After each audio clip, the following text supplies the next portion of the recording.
स्वागत है आपका रियल न्यूज़ ऑफ इंडिया में। आज अब पिछले कुछ समय से कार वेस्ट फरांडी साल में जो भी मसले सामने आए थे और जो भी आरोप दरिसा बिल्डर के ऊपर लगे गए थे उस पर सफाई पेश करने के लिए हमारे साथ मौजूद है एडवोकेट त्रिवन कुमार करनानी जी, जो लीगल एडवाइज़र है दरिसा बिल्डर के लिए। सर स्वागत है प्रेसिडेंट में। काफ़ी सारे एलिगेशंस आप पे लगे गए हैं। कभी मुद्दा जो सामने आया था बहुत ज़रूरी है क्योंकि बड़ी आरोप है आपके ऊपर कि आपने पूरे सिनेरियो को आपने पोर्ट्रे किया कि वे अब कम्युनल वे पर लेके गए थे और एक सांप्रदायिक छवि आपने दे दिया इस मुद्दे को। देखिए, ये आरोप तो पूरा झूठा आरोप है और डेवलपर को ऐसा करके कुछ फ़ायदा नहीं है क्योंकि आखिर में हमको रीडेवलपमेंट चाहिए। मेरे जो डेवलपर के जो मेजॉरिटी टेनेंट्स हैं उनको आखिर में प्रोजेक्ट चाहिए रीडेवलप हुए, तो ये कम्युनलाइज करने का ये तो हम लोग का काम है नहीं।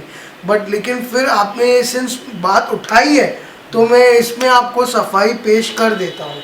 अभी जैसे मैं आपको बोल रहा था कि 21 तारीख को पहले डिमोलिशन करने की कोशिश किए थे डिप्यूटी कलेक्टर के ऑफिस ने, लेकिन ये जो 3 से 4 माइनॉरिटी टेनेंट है जो अपोज कर रहे हैं वो लोग ने बाहर से लोग मंगा के महिला बच्चों को आगे रख के डिप्यूटी कलेक्टर के ऑफिस पे पत्थरे फेंके, बोतलें फेंके, गालियाँ दी उनको, तो इसके लिए उनको वापस जाना पड़ा और वो दिन पे नहीं हो पाया। इनफैक्ट 21 अप्रैल को डिप्यूटी कलेक्टर के ऑफिस ने एक खार पुलिस स्टेशन में 218 ऑफ 2016 एफआईआर दर्ज किया है against these people for obstructing a public servant from discharging his duty.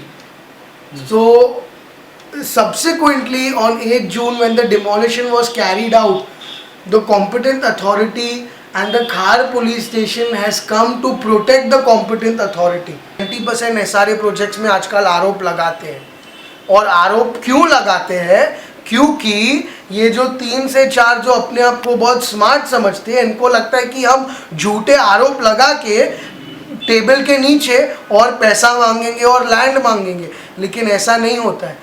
एक कानून व्यवस्था है और हमको कानून के हिसाब से जाना पड़ेगा और सभी को कानून के हिसाब से जाना पड़ेगा। जो जिसका हक है वो उसको मिलना चाहिए, ये हमारा कहना है, लेकिन उसका हक कानून के हिसाब से उसको मिलना चाहिए। वो कानून तोड़ के अपना हक मांगेगा या अपने हक से ज़्यादा मांग रहा है तो बहुत गलत है ये। तो आने वाले समय में क्या हम देख सकते हैं दरिसा बिल्डर वो लोग के साथ कॉम्प्रोमाइज करें? Compromise term is wrong. We are not looking for a compromise. We are looking for the minority 3 to 4 tenants to comply with the High Court and Supreme Court orders. आप comply करिए ना orders के साथ में जो, और court में हम नहीं, हाई कोर्ट में तो ये लोग गए थे। एसआरए में पहले ये लोग ने सेम एलिगेशंस लगाई थी, फॉर्जरी है, हेरिटेज है, गाउटन है, झूठा कंसेंट है। एसआरए ने अपना सब डॉक्यूमेंट्स देख के ऑर्डर पास किया रीडेवलपमेंट के फेवर में। ये सभी आरोप झूठे हैं और मेरे क्लाइंट को फंसाने की एक साजिश है। The police report is made with a vindictive mindset and with a clear motive to falsely implicate my clients and initiate a malicious prosecution। क्योंकि पहली बात तो ये जो FIR है वो पॉलिटिकल प्रेशर में डाला गया था। जो डॉक्यूमेंट ये लोग आरोप लगा रहे हैं कि फॉर्ज्ड है वो एक जनरल पावर ऑफ अटॉर्नी था जो लैंडलॉर्ड्स और उनके अटॉर्नी के बीच में था। तो मेरे क्लाइंट्स का ये डॉक्यूमेंट के साथ कुछ संबंध ही नहीं था। ये जो पावर ऑफ अटॉर्नी थी it was made between the landlords and their constituted attorney, और ये सेम आरोप ये लोग ने कोर्ट में भी लगाया था। और 1 मार्च का रिव्यू पिटिशन का order clearly has observed the same thing, that there is that the allegation of forgery that they are laying, the actual fact is that the forgery is on a document where my client was nowhere involved and he was not even a part of that document। दूसरी बात, जो criminal jurisprudence में main determination element होता है mains Riya, knowledge and intent का, सो in this case जब my clients were not even aware of this 96 document because it was made between the landlords and the attorney, so how can you claim that my clients have forged the document? Therefore ये जो police report है, chargesheet है, it has been made under pressure and it is a completely vindictive charge sheet. Furthermore, जब forgery होता है तो there is a wrongful gain to somebody and a wrongful loss to somebody. In this case, if they are alleging कि there was forgery in a document relating to the landlords, पहली बात तो FIR एक tenant ने डाला है, और दूसरी बात if they are alleging that there was a forgery on the document involving the landlords of this property between their constituted attorney, so they have alleged that 2 people were dead. Now who would be caused the wrongful loss? The wrongful loss would be caused to the landlord's children or to the legal heirs of the landlords. Therefore, in 2011, after they made these false allegations, in 2011, the legal heirs have given a power of attorney in favor of my clients and in favor of the redevelopment of the project. So the entire allegation of forgery completely dies off here, and exactly what the police has also purposely and intentionally not taken into account. दरी साहब लगा पहला project है ये, तो क्या expectation है project सब, और किस तरह से ये स्कीम को आप डेवलप करोगे? देखिए, हम लोग का motive is very clear. We want redevelopment in the area. We want Khar SV road to be redeveloped. We want the place to be elevated. We want the majority consented tenants to get their dream homes. वो लोग झोपड़पट्टी में रहते थे, उनकी हालत इतनी ख़राब थी, जैसे आपके माध्यम से वो लोग ने खुद कहा है, आज उनको हम 269 कारपेट का 14 माले की बिल्डिंग में फ्लैट देंगे. तो हम लोग का यही है, हम लोग की भी यही आशा है कि हम लोग के जो मेजॉरिटी टेनेंट्स हैं और जो एनेक्शर 2 पे पात्रा डिक्लेयर्ड है, उन सबको अपना ड्रीम होम मिले, एरिया में रीडेवलपमेंट होवे. My clients only want that. दरी साहब बिल्डर काफ़ी दूसरे बिल्डर से कैसी अलग है, कैसे आप देखते हो? क्या दरी साहब बिल्डर भिन्न डेवलपर तो आ गए हैं, देखिए वे अलग है? मैंने आपको जैसे कहा कि कानून के हिसाब से we have 89% consented, majority consent. अभी बॉम्बे हाई कोर्ट और सुप्रीम कोर्ट के आप जजमेंट्स पढ़ रही, 70% कंसेंट एक बार मिल जाता है डेवलपर को. डेवलपर रुकता नहीं है, अपनी प्राइवेट सिक्योरिटी करके, ज़बरदस्ती करके 3-4 टेनेंट को हकाल के अपना काम शुरू करता है. लेकिन मेरे क्लाइंट्स ऐसे नहीं है. हमको यहाँ बैठ के कुछ ज़बरदस्ती नहीं करना है, हमको सिर्फ कोर्ट ऑर्डर्स के हिसाब से जाने का है. यहाँ पे हाई कोर्ट, सुप्रीम कोर्ट, सब कोर्ट्स, HPC, सब कोर्ट्स ने ऑर्डर दे के रखा है in favour of the redevelopment. अभी मैं आपको 22 जनवरी का ऑर्डर दिखाता हूँ. 22 जनवरी के ऑर्डर में क्लियरली लिखा गया है कि इनको महीने का 15,000 रुपया भाड़ा दो. हम we will comply with each and every point of the high court order.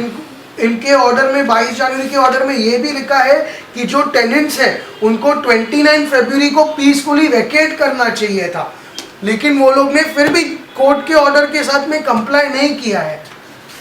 यहाँ पे क्लियरली लिखा गया है कोर्ट के ऑर्डर्स में कि we should give them 269 carpet का flat, final flat, which I am telling you on record that my clients are going to comply with it because this is the law. This is the law and we will going to comply with each point of the high court orders.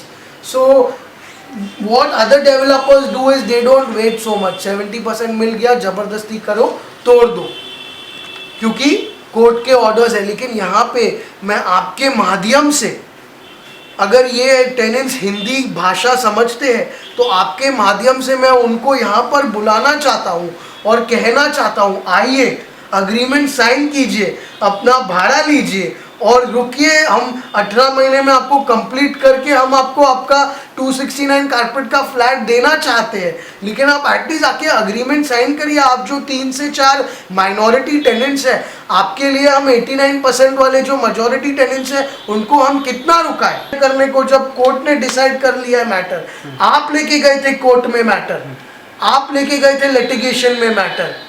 80% consent आपके पास है, 89% है. और ये लोग का शिकायत है कि दरी साहब का बहुत कम लीड कर रही है और उनका जो सपना है वो कहीं ना कहीं बिखरते जा रहा है। करेक्ट, जो 89% कंसेंटेड जो मेजॉरिटी टेनेंट्स है, मैं हमारे क्लाइंट्स उनके साथ में और हमको उनको उनका प्रोजेक्ट ख़त्म करके देना है।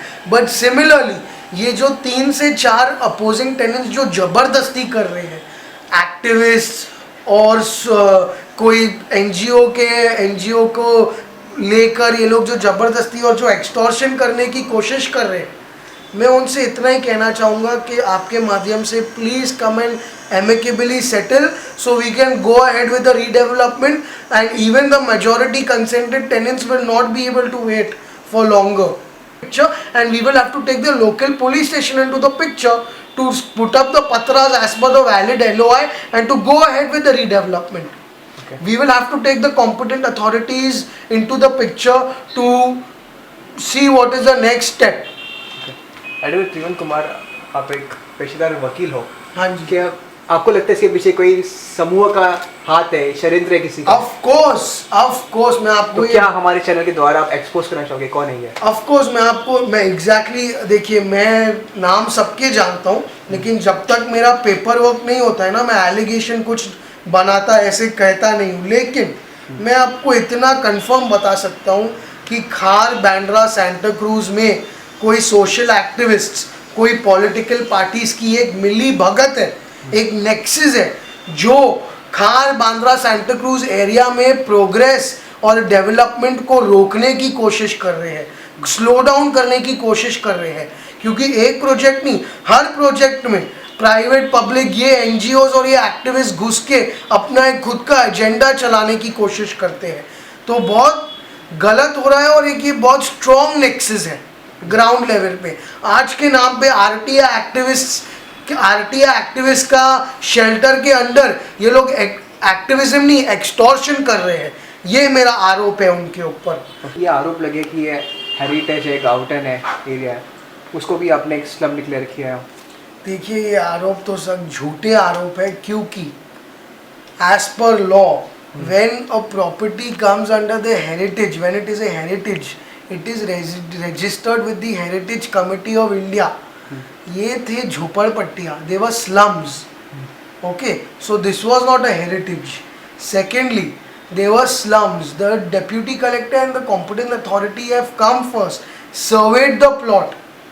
They've surveyed the plot, they've surveyed everything, and then they have declared it. Secondly, as the tenants told you, कि this was put unto SRA by the tenants themselves. Why? क्यों वो लोग ने SRA में, टेनेंट्स ने खुद ही डाला है SRA में। लेकिन SRA में ये लोग ने जब डाला है अपने झोपड़पट्टी को, तो सबको इक्वल एरिया मिलता है, सबको अभी कानून के हिसाब से 269 स्क्वायर फीट कारपेट मिलेगा। आखिर में जो एलिगेशंस आप पर लगे हैं, तो उस पर क्या सफाई पेश करना चाहोगे? देखिए, जो एलिगेशंस लगे हैं, जैसे मैंने कहा, एलिगेशंस आर फॉल्स, झूठे एलिगेशंस हैं। और अगर मैं आपको ये फॉर्जरी का एलिगेशन जो ये लोग ने कहा है 4 बार ऑलरेडी, अलग अलग कोर्ट्स में, अलग तो हाई कोर्ट में रिव्यू पिटिशन में 1 मार्च को ऑर्डर दिया था, ये सेम एलिगेशन वो लोग ने लगाया था। तो अगर आप हाई कोर्ट के ऑर्डर पे थोड़ा फोकस करेंगे, पॉइंट नंबर 6 पे मैं आपको पढ़ के बताना चाहूँगा। The review petitioners do not dispute that respondent number 7 was claiming rights to develop a certain property on the basis of some documents executed by the owners or their constituted attorney. There were certain documents which were executed by the members and the office bearers of the society. The deeds and documents and the SRA, so also the development permissions issued by the SRA according to the petitioners in the original petition and the review petition are a result of forgery. उनका ये भी आरोप है कि 33-38 का notice उनको नहीं दिया गया है। ये आरोप तो उनके झूठे हैं, क्योंकि नोटिस तो हमने भी दिया और कलेक्टर के ऑफिस ने भी दिया। मैं आपको दिखाना चाहूँगा कि ये रजिस्टर्ड एडी से उनको एक बार नहीं, ऑलरेडी 3 बार नोटिस भेज चुके हैं। ये देखिए, पोस्ट, डिपार्टमेंट ऑफ पोस्ट, इनको नोटिस वॉज ऑलरेडी सेंट। ये देखिए, नॉट वंस बट 3 बार। तो दे वर वेरी वेल अवेयर कि demolition is taking place. Okay, आखिर में दरिसा बिल्डर SRA स्कीम को फर्नांडिस शार को कैसे एक सक्सेसफुल प्लान बनाएगी? We will redevelop it and we will ensure that the entire area will salute Darisa Builders for the project.